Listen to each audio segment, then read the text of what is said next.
নমস্কার বন্ধুরা, জয়শ্রী প্রদীপ কিচেন ব্লগে সবাইকে স্বাগতম। আজ আমি একটি নতুন রেসিপি নিয়ে এসেছি। আজ আমি আপনাদের শীতকালীন সবজি দিয়ে মসুর ডাল রান্না করে দেখাবো। তবে চলুন বন্ধুরা, খুব বেশি দেরি না করে আমি রেসিপিটা শুরু করি। এখানে আমি 2 কাপ মসুর ডাল নিয়েছি। এবারে মসুর ডালগুলো খুব ভালো করে ধুয়ে নেব।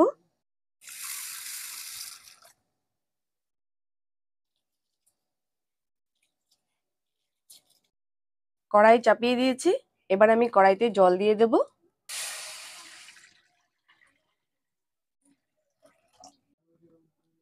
ধুয়ে রাখা মসুর ডাল এবারে আমি কড়াইতে দিয়ে দেব।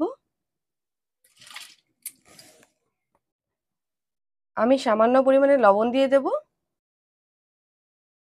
বন্ধুরা, মসুর ডালটা আমি কড়াইতে সিদ্ধ করছি, তবে আপনারা চাইলে প্রেসার কুকারও মসুর ডালটা সিদ্ধ করে নিতে পারেন। এবারে আমি ঢাকা দিয়ে দেব। মসুর ডালগুলো সিদ্ধ হতে থাক, এইদিকে রেসিপিটার জন্য বাকি উপকরণগুলো আমি রেডি করে নেব। এখানে আমি নিয়েছি একটা বড় সাইজের ফুলকপি, একটা টমেটো, 8টা শিম, 2টো ছোট সাইজের পেঁয়াজ, রসুন একগোলা, আদা, আর নিয়েছি 4টা কাঁচা লঙ্কা। এবারে আমি ফুলকপিটা কেটে নেব। বন্ধুরা, সম্পূর্ণ ফুলকপিটা আমার লাগছে না, যতটুকু দরকার হবে আমি ততটুকুই কেটে নেব।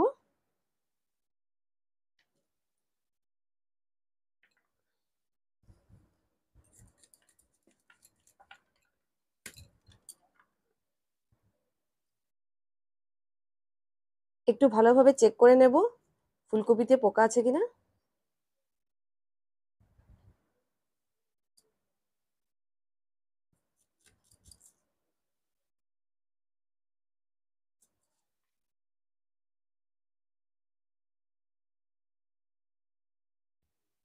ফুলকপিগুলো আমি এইরকম সাইজ করে কেটে নেব। ফুলকপি কাটা হয়ে গেছে। এবার আমি শিমগুলো কেটে নেব।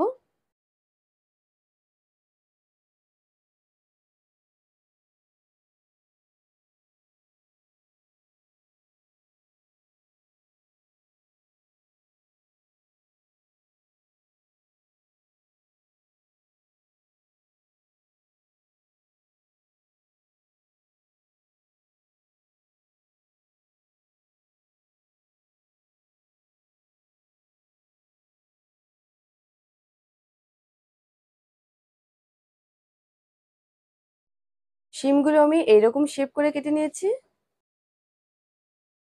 শিমগুলো কাটা হয়ে গেছে। এবার আমি টমেটোটা কেটে নেব।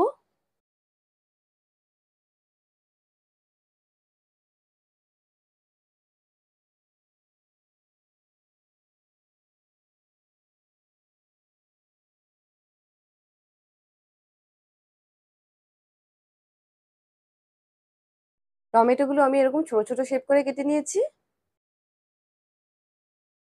টমেটো আমার কাটা হয়ে গেছে। এবারে আমি পেঁয়াজ, রসুন, আদা আর কাঁচা লঙ্কা কেটে নেব।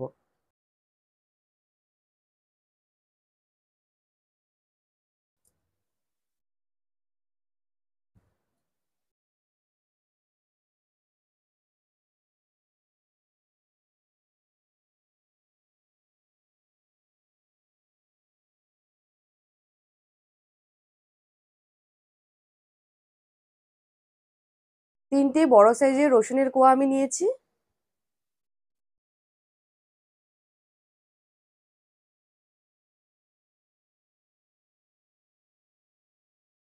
একটা ছোট আদার টুকরো আর 4টা কাঁচা লঙ্কা নিয়েছি।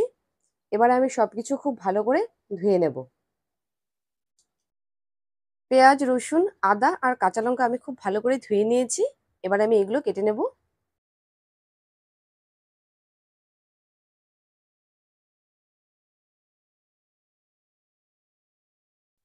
রসুনগুলো কুচি করে নেব।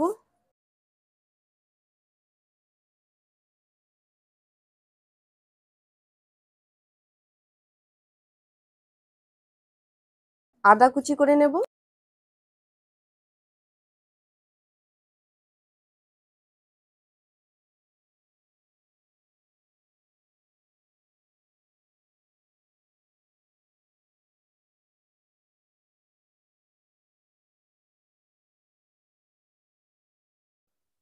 কাঁচা লঙ্কাগুলো চিড়ে নেব। ঢাকাটা এবারে আমি তুলে নেব।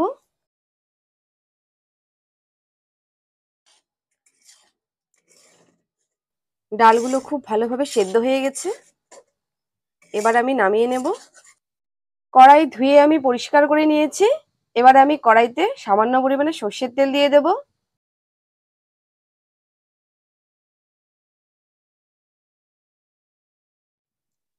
তেল গরম হয়ে গেছে, কেটে ধুয়ে রাখা ফুলকপিগুলো এবার তেলের মধ্যে দিয়ে দেব। সামান্য পরিমাণে লবণ দিয়ে দেব,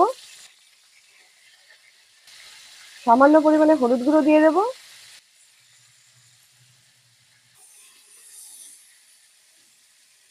ফুলকপিগুলো খুব ভালো করে নাড়াচাড়া করে নেব।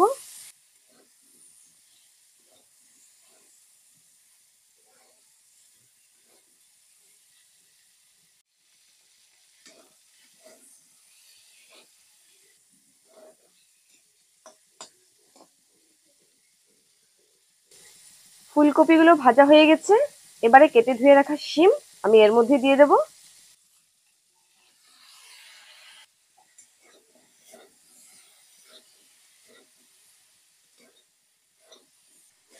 শিমগুলো বেশি লাল লাল করে ভাজার দরকার নেই, 2-3 মিনিট হালকা আঁচে ভাজলেই হবে।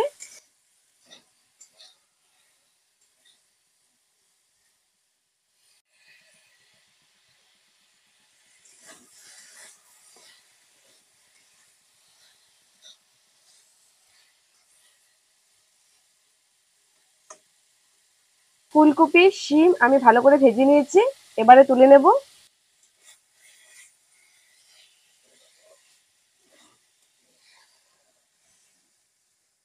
কড়াইতে আমি আরো সামান্য পরিমাণে সর্ষের তেল দিয়ে দেব।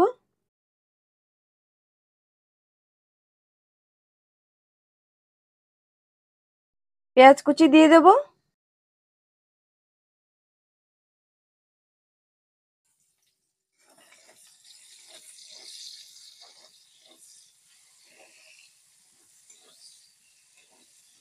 পেঁয়াজগুলো লাল লাল করে ভাজার দরকার নেই, হালকা করে ভাজলেই হবে।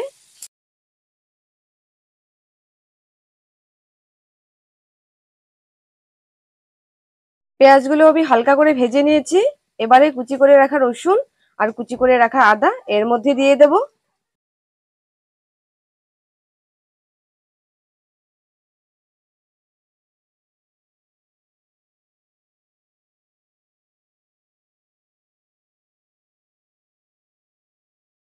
আদা রসুনের কাঁচা গন্ধটা চলে না যাওয়া পর্যন্ত একটু ভাজা ভাজা করে নেব।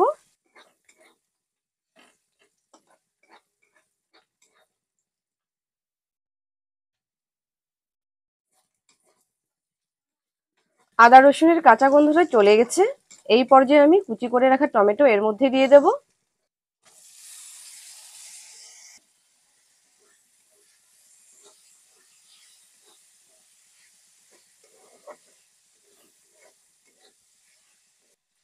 টমেটো কুচি দিয়ে একটু নাড়াচাড়া করে নিয়েছি, এবারে এক এক করে গুঁড়ো মশলার উপকরণগুলো আমি এর মধ্যে দিয়ে দেব। আমি সামান্য পরিমাণে লবণ দিয়ে দেব, যাতে টমেটোগুলো খুব তাড়াতাড়ি গলে যায়।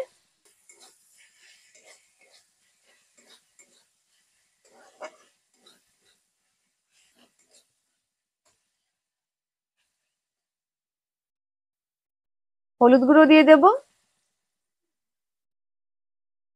হাফ চামচ লঙ্কা গুঁড়ো দিয়ে দেব, হাফ চামচ জিরে গুঁড়ো দিয়ে দেব, হাফ চামচ ধনে গুঁড়ো দিয়ে দেব। এবারে সবকিছু খুব ভালোভাবে মিক্সড করে নেব।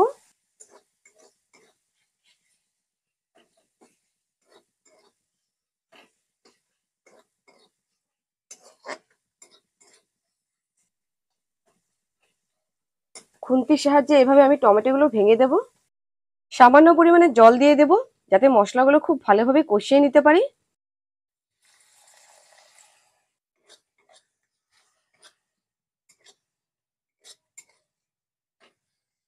টমেটোর সাথে মশলাগুলো আমি খুব ভালোভাবে কষিয়ে নিয়েছি। এই পর্যায়ে আমি ভেজে রাখা ফুলকপি আর শিম এর মধ্যে দিয়ে দেব।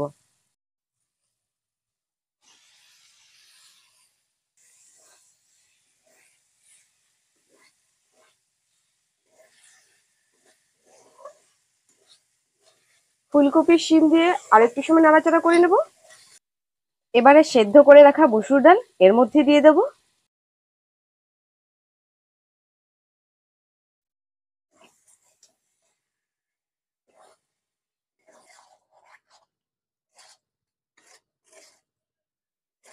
এবারে সবকিছু খুব ভালোভাবে মিক্সড করে নেব। মসুর ডাল দেওয়ার পরে আমি একটু সময় নাড়াচাড়া করে নিয়েছিলাম। এবারে আমি জল দিয়ে দেব।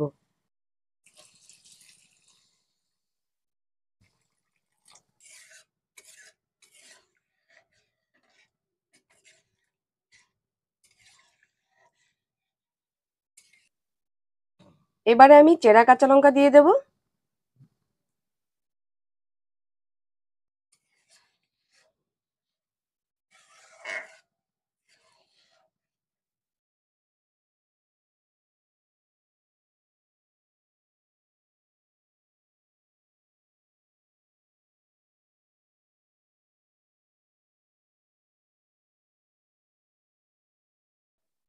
ডালগুলো সুন্দর গুটগুট করে ফুটছে। এবারে সবজিগুলো ভালোভাবে বয়েল হয়েছে নাকি চেক করে নেব।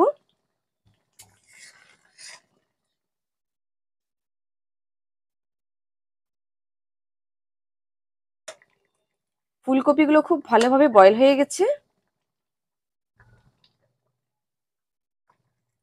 শিমগুলোও খুব ভালোভাবে বয়েল হয়ে গেছে।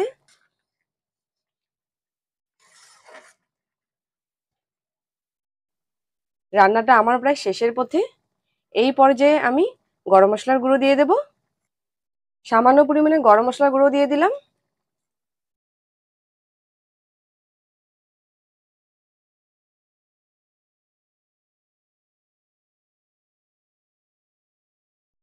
ডালটাতে লবণের পরিমাণ সঠিক হয়েছে কিনা আমি একটু চেক করে নেব। একটু করে ডাল আমি চেখে দেখব। লবণ একটু কম হয়েছে, তাই আমি অল্প পরিমাণে লবণ দিয়ে দিচ্ছি।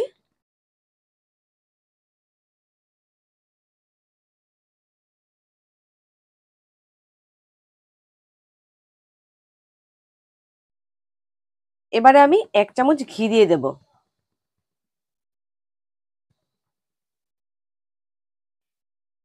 আপনাদের সাথে কথা বলতে বলতে আমার রান্নাটা কমপ্লিট হয়েও গেছে। এবারে আমি গ্যাস অফ করে দেব। আমি কিছু সময়ের জন্য ঢাকা দিয়ে দেব।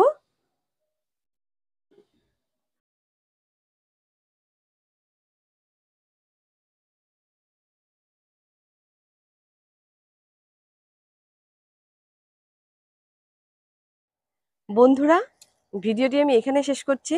যদি ভিডিওটি আপনাদের ভালো লেগে থাকে তাহলে অবশ্যই একটি লাইক করবেন, কমেন্ট করবেন, শেয়ার করবেন এবং প্লিজ আমাদের চ্যানেলটাকে সাবস্ক্রাইব করে অবশ্যই আমাদের পাশে থাকবেন এবং পাশের যে বেল আইকনটি আছে সেখানে ক্লিক করে দেবেন। পরবর্তী ভিডিওতে আবারও একটি নতুন রেসিপি নিয়ে আমি আপনাদের সামনে হাজির হচ্ছি। সকলেই ভালো থাকবেন এবং সুস্থ থাকবেন। ধন্যবাদ।